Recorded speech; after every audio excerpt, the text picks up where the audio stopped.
few moments later. Assalamualaikum warahmatullahi wabarakatuh. Perkenalkan, nama saya Lutfi Nabila dengan NIM 8603111879 Prodi S1 PGSD. Di sini saya akan menjelaskan tentang hubungan timbal balik antar filsafat ilmu dan pendidikan sebagaimana dijelaskan dalam materi. A few moments later. Yang pertama, kita akan membahas bagaimana filsafat ilmu mengawasi dan memperkuat eksistensi keilmiahan serta nilai-nilai dalam ilmu pendidikan. Filsafat ilmu bertindak sebagai pengawas kritis secara ontologis.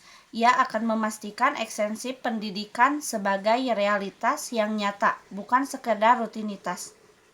Tapi proses membentuk manusia utuh epistemologis yang menjaga keilmiahan dengan memverifikasi metode pengajaran berbasis bukti, seperti validasi penelitian pedagologi aksiologis. Ia akan memperkuat nilai-nilai, misalnya keadilan dan etika dalam pendidikan inklusif.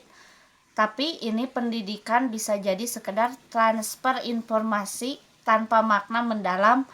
Refleksinya, filsafat ilmu mencegah pendidikan terjebak positivisme sempit sehingga lebih holistik. Yang kedua yaitu bagaimana pendidikan bermakna turut memperkuat perkembangan filsafat ilmu. Pendidikan adalah laboratorium hidup filsafat ilmu. Saat guru dan siswa menerapkan konsep filsafat dalam praktik seperti diskusi kritis tentang pengetahuan, ia menghasilkan data empiris baru.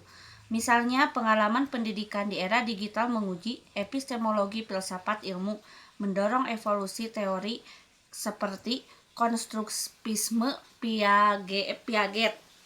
Jadi, pendidikan bernilai memberi umpan balik kontekstual, membuat filsafat ilmu dinamis dan lebih relevan, bukan statis.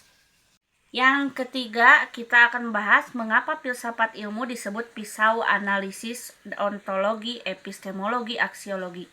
Dalam membedah persoalan pendidikan, bayangkan filsafat ilmu sebagai pisau bedah tajam.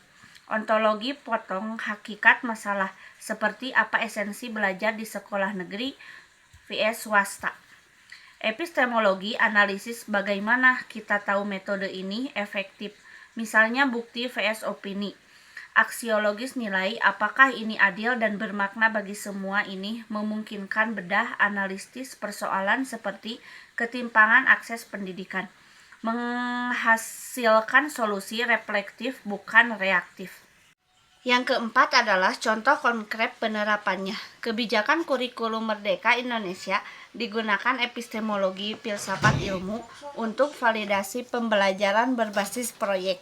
Bukti dari filsafat konstruktivisme kurikulum integrasi aksiologi dalam mata pelajaran PPKN. Ajarkan nilai demokrasi untuk cegah radikalisme proses pembelajaran. Guru gunakan ontologi filsafat untuk refleksi diri, seperti metode Socratic